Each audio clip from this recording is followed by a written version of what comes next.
Hey ladies, so this really has nothing to do with Scentsy, but I think it's just awesome, so I'm going to share it.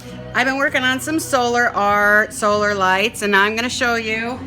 I have a bad solar light here, and I was on Pinterest and I found this, how we can rejuvenate them. So I bought some clear nail polish, and we're gonna just paint it.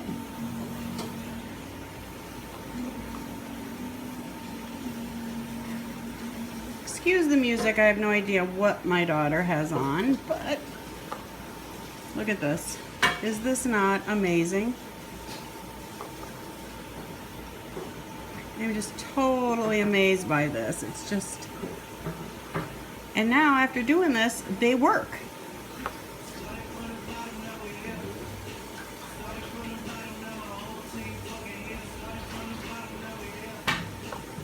Here we go.